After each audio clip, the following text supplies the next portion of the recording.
Hello, I'm Norman Robinson, and welcome to Affordable Housing Matters. On today's show, we will visit with the Louisiana Fair Housing Action Center to discuss their virtual fair housing summit that was fit for a king. Also on today's program, we will talk to Lowernineorg and get an update on the community work they've been doing during the COVID-19 pandemic. We've got a great show planned for you this evening, so don't go far. Even though there is so much against us, you will see me wearing a face covering. And even with my face covered, you will see me as a son, as a friend to everyone I meet, as a fighter for change, as a woman who stands up for what I believe in. So join me in wearing a face covering to help stop the spread of the coronavirus. Because this is one small act of kindness that has the power to bring us all together.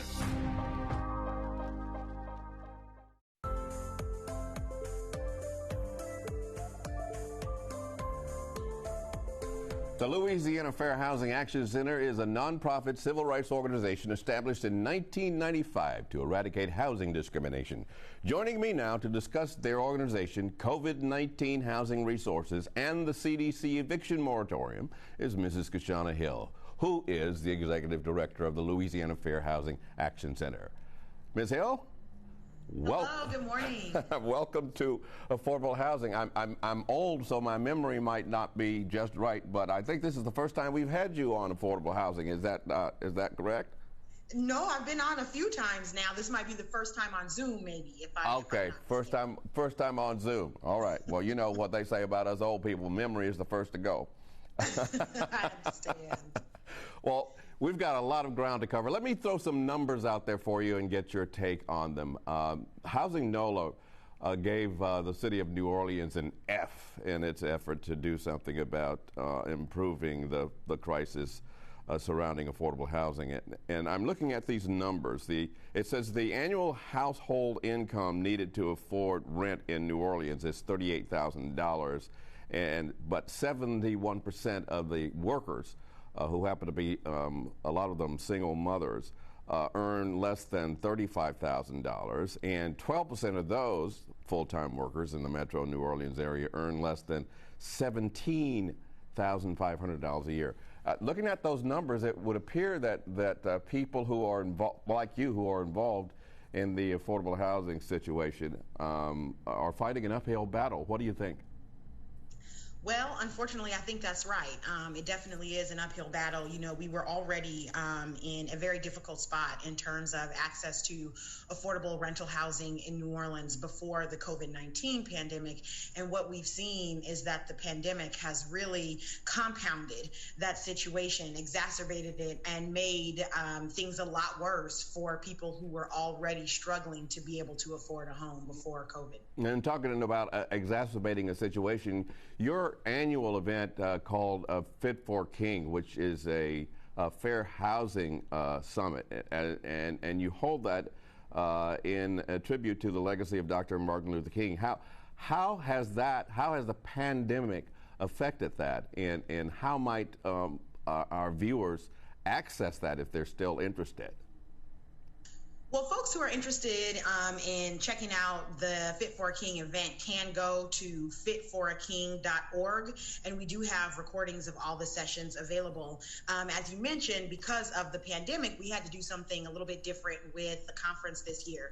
We do hold Fit for a King every year. It's our annual Fair Housing Summit, and we've been doing it for 14 years now, and it's a tribute to the legacy of Dr. Martin Luther King and the work that he did to fight housing injustice. So we hosted the summit virtually this year. It was split up into 3 sessions. We did 1 session per week, and each 2-hour session was recorded, and they are still available for viewing in English or Spanish by going to fitforaking.org.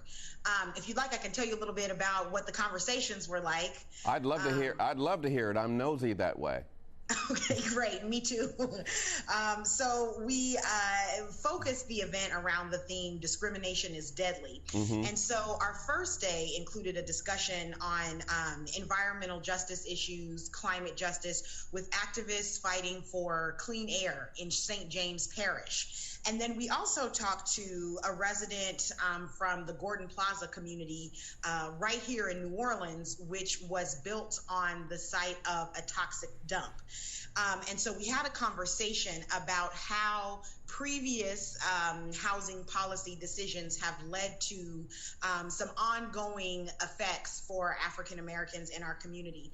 We also talked on our second day about the intersection between policing and gentrification. And then on day three, we really had the culmination, two amazing keynotes. We first heard from Carol Fife, who is a founding member of Moms for Housing in Oakland. They fought to occupy vacant homes for homeless families. And then Ms. Fife was later elected as a city council member in Oakland, largely as a result of her advocacy. And then we had a second keynote address from Congresswoman Maxine Waters, who we all know has done so much to fight for justice for many, many years, and has been a dedicated friend to New Orleans as we've worked to rebuild after Hurricane Katrina.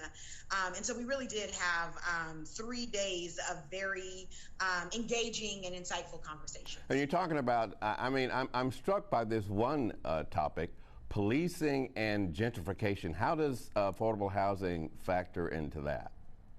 Right. So one of the things that we talked about, which is very relevant to what is happening in New Orleans, you know, as our communities gentrify, right, and the African American folks in particular who built those communities, who built families and became connected to those places, as they are displaced from those communities as a result of gentrification and rising prices, one thing we know is that folks who come into those communities then unwittingly sometimes and sometimes knowingly create what can be a more dangerous environment for Black folks that still remain in those communities because of the attachment to policing, frankly. And so we talked about how not only does gentrification lead to displacement, but it can also lead to increased police presence in communities as new community members want to remake the communities in the vision that they see fit.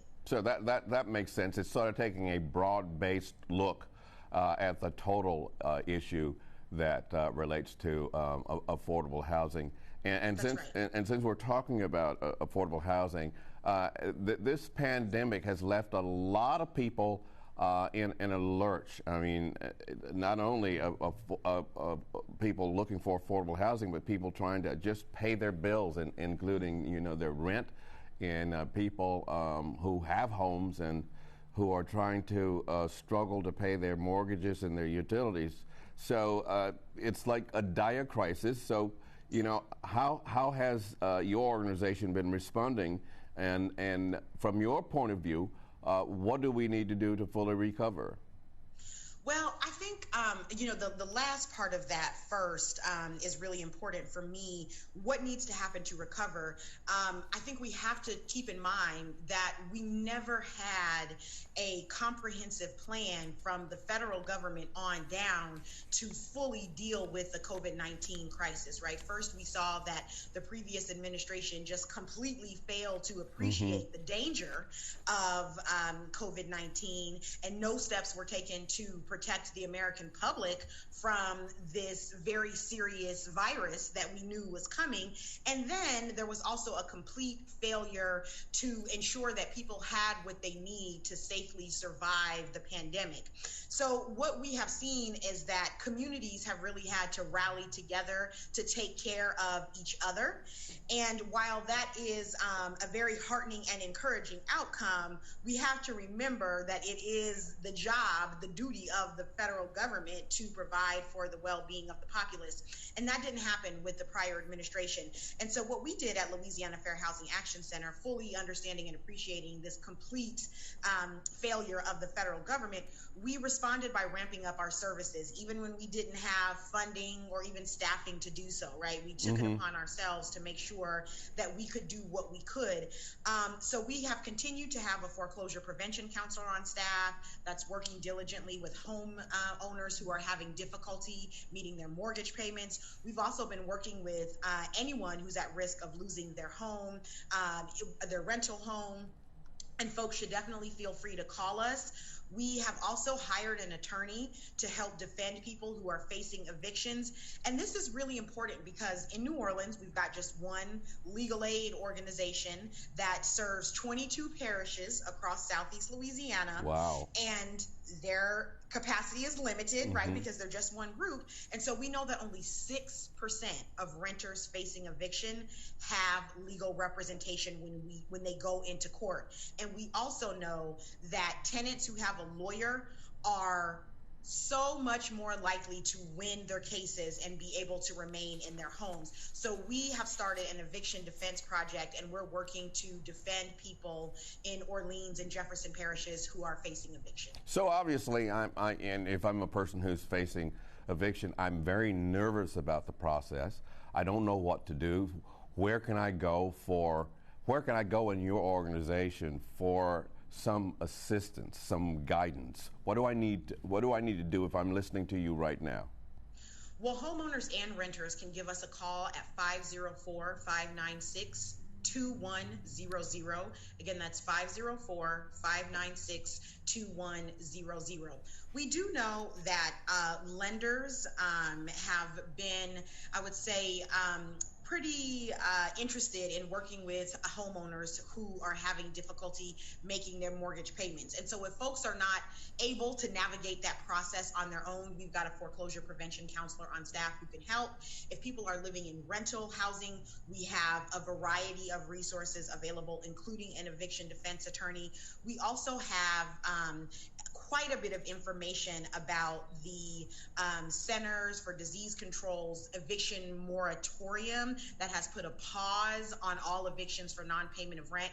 And we've got plenty of information about who qualifies for that moratorium and how to make sure that you are protected from eviction on our website at WLAE-TV.org.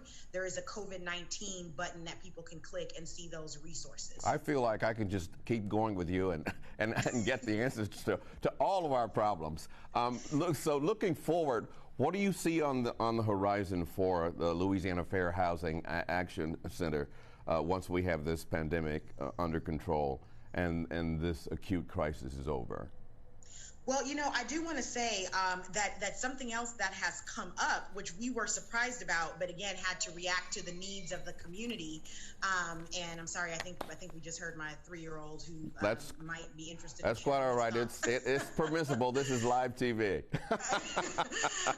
So we actually began to host a rental assistance fund at the Louisiana Fair Housing Action Center as a result of concerned community members who were reaching out and wanting to make sure that people could stay housed. And so because the federal, state, and city government was, everybody was scrambling around trying to figure out what to do, we went ahead and filled that void. And so between, I would say, the beginning of August and the beginning of this year, 2021, we distributed over $300,000 in funds to more than 200 families in Orleans and Jefferson parishes who were facing eviction. And we worked directly with their landlords to cover their back rent. So as we, again, look forward to the future, we will certainly be continuing to do work that is necessary. We're thankful now that the city of New Orleans is about to roll out their rental assistance program. And so we'll be able to pass that work off. But we do know that even as we try to get back to some sense of normal, eviction records and rent debt are going to haunt families for years to come, and can keep them out of housing. And so the next piece of this advocacy is really going to be ensuring that the pandemic doesn't follow, or I'm sorry, the economic consequences of the pandemic doesn't follow people throughout the rest of their lives. All right, Ms. Kashana Hill, Executive Director of the Louisiana Fair Housing Action Center, thank you for joining us on Affordable Housing. It's been a pleasure talking to you. Looking forward to talking to you again in the not too distant future.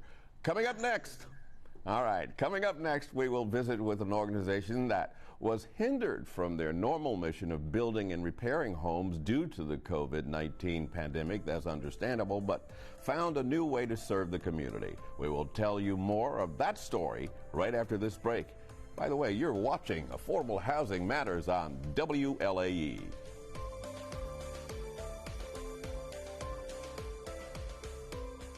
I know what you're thinking. I need a job. Well, I've been there. I've been there. But you gotta keep going. You just need the right skills. Find an apprenticeship. I found a course online. You can do this. You will find something. You will find something new.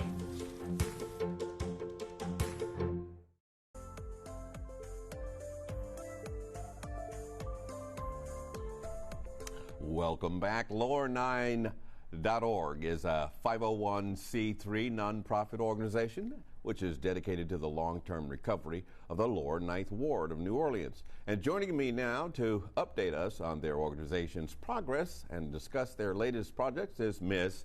Laura Paul, Executive Director of Lowernineorg. Welcome to Affordable Housing Matters. Thank you for having me. Nice to see you. Nice to be seen. I put on lipstick for the first time in, gosh, it's got to be about a year. There's a popular saying these days that it's nice to be seen and not viewed. Right. You know? So remind viewers of what Lowernineorg is. Sure. So we began work in 2007, but I actually predated the organization and volunteered just after Katrina for about a year. Lowernineorg got started in the Lower Ninth Ward specifically with a mission to bring Lower Ninth Ward families back to their community. As you know, very badly devastated. 100% of the residential properties in the Lower Ninth Ward rendered uninhabitable in 2005, which is, you know, every single one of them. Yeah. And the thing about the Lower Ninth Ward that a lot of people aren't aware of is that we had one of the highest rates of black home ownership in the country prior to Katrina. I'm very aware of that. Very important that, that people respect that the rebuilding of the neighborhood respect home ownership, and that as many of the people who were displaced wish to return are able to do that. Believe it or not, our phone still rings with people asking us for assistance getting them back into after all this time. Yeah, people are still waiting. We also do we do full builds and rebuilds of pre-Katrina properties or on lots that are vacant. So if your house washed away, we'll put a house on a lot for you. If your house was very badly damaged, we'll rebuild that existing structure for you. And we've done that, as of last week, 90 times. Really? So you've 90 homes, full builds. 90 homes. And then we've done repair and renovation work, and this is our other program, keeping people in their homes and keeping them safe. And that's what we call owner-occupied rehab. That means you're living in a house, it's raining inside. We'll go ahead and fix that for you in whatever fashion. I don't mean to burden you with this particular issue, but where do people who had those homes, that Brad Pitt built, and they're falling apart, where do they go? Can they come to Lower 9-4? Sure, yes, absolutely. Some of them have come to us. Okay. We can only do so much. And there are only so many people that we can assist. That project has an unfortunate project because there was a lot of funding associated with it. In fact, for the price of that project, we could have put a house on every lot in the Lower Ninth Ward. Really? At our square footage. For the price of that particular It's kind of a silly argument because obviously we would have to scale up so much in order to do that amount of work. And we rely on volunteer labor. There just aren't probably that many volunteers out there. But in terms of funding and money, and a lot of that money was public funding. Sure. It wasn't an unqualified success, I would say. There are some people who are living in some pretty bad situations in homes that were part of that program that are not in good shape. But some of that is owner maintenance, and some of that is just poor construction or, uneducated construction in a climate that perhaps architects and designers were not familiar with. Yeah, I took a drive through there a couple of weeks before I got this COVID thing, which was around Thanksgiving. And it's kind of depressing when you look at some of those areas, and you see people struggling to make the recovery, and it's a low-wealth black neighborhood in America. So there are some issues. It's a food desert. It's unfortunate. What happened after Katrina, and a lot of people aren't really super familiar with. New Orleanians are pretty familiar with the Road Home program, sadly, and Louisianians in general. Isn't that true? But it hit our neighborhood much harder than other neighborhoods in the sense that the program was found to be discriminatory in a federal court. So that's a significant finding. Undoubtedly, yeah. Settlements in our neighborhood were 20-25% of the average. When you take that settlement and try to rebuild with that, it's pretty hard to do unless you find somebody like Lowernineorg to come step up and meet the gap between what you have in terms of resources and what you actually need to fully build a house or to rebuild a very damaged house. So that's why we exist, and that's why we started working. We got into a little new construction a few years ago and have had some success with that and are enjoying doing that. But I want to sort of pivot back to owner-occupied rehab more than anything, and also making sure that we make connections between future home buyers or past homeowners who wish to return and builders. Do you have a waiting list of people who have called up to make applications? We have a list of potential clients. I hesitate to call it a waiting list. We're always very, very careful with people and their expectations. I always say under promise and over deliver. Yeah. I would never really say to somebody, I'm going to put you on a wait list, because I don't want people to get the impression that there's some kind of, sadly, we're only able to do what we're able to do. This year has been, not this year, 2020. Last year. Yeah, last year. Yes. Last year. Good riddance. That year. Yeah. Of which we shall not speak.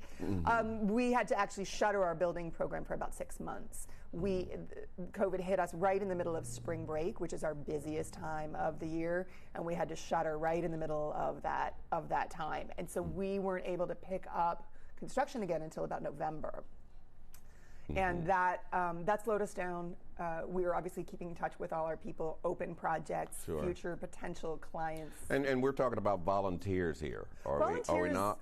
Well, so the volunteers were or have traditionally been the lion's share of our workforce. Those are the worker bees. Those are the worker bees. Yeah. Now, right now I have 3 people in the field on salary, and not a lot of volunteers for them to leave. So how are you making all of this work without the volunteers that you? Well, we've been able to attract a few here and there. Obviously, it's not a safe time to travel. We had a wonderful crew of local volunteers working with us on food security over the spring and summer and into the fall and now the winter, doing a mobile food pantry, which we operated in partnership with Second Harvest.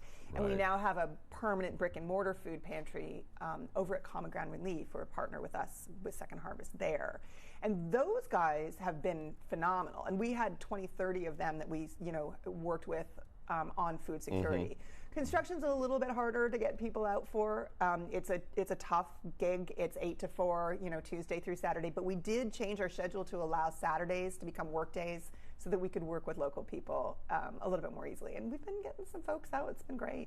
So you're trying to provide the full scale gambit of human needs. You're not only looking out for the shelter. You're looking out for the spiritual, the mental, and the physical well-being of I will say that we're around and we are part of the community. I live there. Our office and housing space has always been there. Our volunteers live in the neighborhood and stay there. We don't have formal programs for anything like mental health counseling or anything like that. There are people who do that well. I have a feeling if we got into that game, we might not be that great at it. I like to keep in our lane. Now, the food security is new for us. It was simply a way of meeting the needs of our community in an emergency situation. How did that come about? I mean, were you out and about in the community and you saw people who were hungry, or I was participating in a series of neighborhood calls that were about issues that were springing up as a result of COVID. Neighborhood calls, and then there was a food security task force call that I eventually participated in. And it just became clear to me that that needs were going to ramp up and that we weren't necessarily going to be able to meet them with the existing food security structure in our community. We did this mobile pantry, which was literally just drive up, refill your trunk with groceries, and off you go from March until November, and then we opened this permanent brick and mortar pantry. It became clear to us that there is and has been an existing need. And there are folks who meet that, but I think they could use a little help, and so that's the idea behind the pantry. Yeah, you talked about the food desert. We are a food desert. Yep, we have been a food desert since Katrina. In fact, I think we were a food desert before Katrina. And forgive me, because I didn't live here prior. I got down here in January of 2006. I worked on 4 different different disaster relief sites. Mm-hmm. In Orleans Parish and St. Bernard Parish and down in Plaquemines Parish, and then wound up back in the Lower Ninth Ward, where I think the ongoing need is significant. Buras, which I worked at, was very badly hit. I lived in St. Bernard for a while, but the Lower Ninth Ward recovery is... There's no question that the Lower Ninth Ward is the place that is still just reeling from this awful disaster that we all experienced. Because as I was saying, I drove down through there, and it's just, you can see that the places where houses have been destroyed, the vacant lots, and even the weeds growing up through houses that are still there. It's a place that is in need of some real serious help. It's interesting, there is some work being done now between Claiborne Avenue and St. Claude Avenue. There's a fair amount of new construction going on, but unfortunately, the majority of that is Section 8 rental housing that's being built by developers. Some of them are nonprofit organizations. Those properties were given to them by the New Orleans Redevelopment Authority, who are the people who wound up with all the property lost to people through Road Home. So there's this institutionalized racism built into the recovery that unfortunately is ongoing. And building Section 8 rental, I get out of bed every morning for affordable housing. So I'm all about Section 8. I think it's a wonderful program. But in a neighborhood where we enjoyed this high rate of black home ownership, those people need to be brought back to the financial security that comes with home ownership. They don't need to be renting Section 8 housing in what used to be their community where they used to own homes. And of course, it's not always the same people, but the demographic and the population, we need to respect that. You want to restore the Lower Ninth Ward. Absolutely. To the way it was prior to Hurricane Katrina.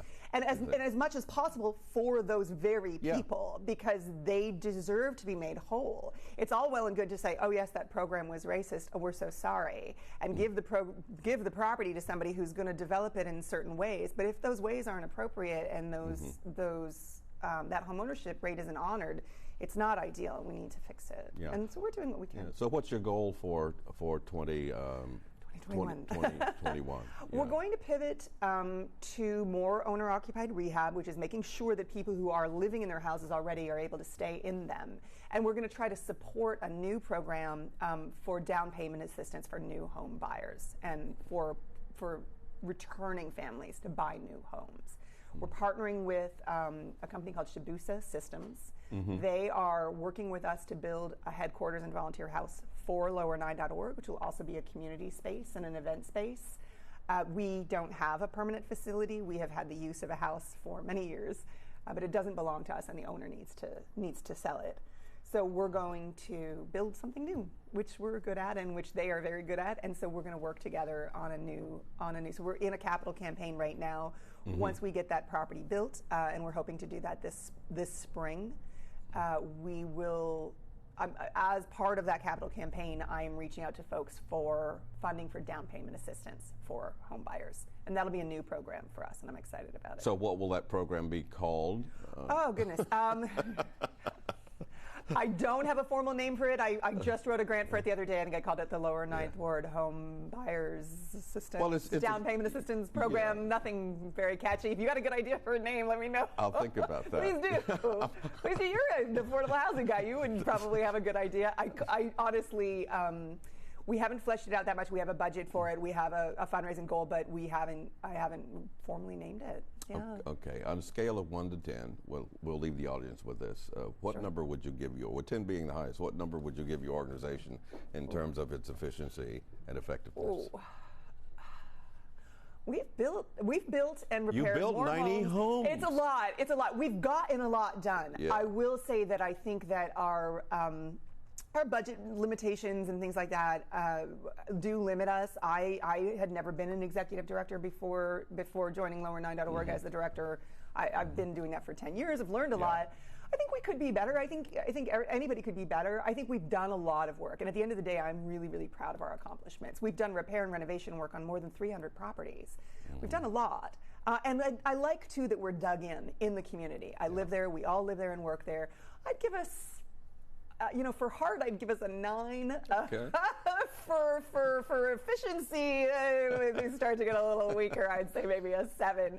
But I'm still very proud to be part of the organization and leading it, and we're thrilled with what we've gotten done. All right, Laura Paul, Executive Director of the Lowernineorg. Thank you for visiting with us here on Affordable Housing, and we look forward to talking to you again. Thanks for having me. You're welcome. We would again like to thank Ms. Laura Paul and Ms. Kashana Hill for joining us on today's program. And remember, if you would like to rewatch this or any other past episode of Affordable Housing Matters, please visit WLAE.com and click on the programming link. There you can watch all of the past episodes of our program. Thanks again for joining us today. I'm Norman Robinson, and we will see you next time right here on Affordable Housing Matters.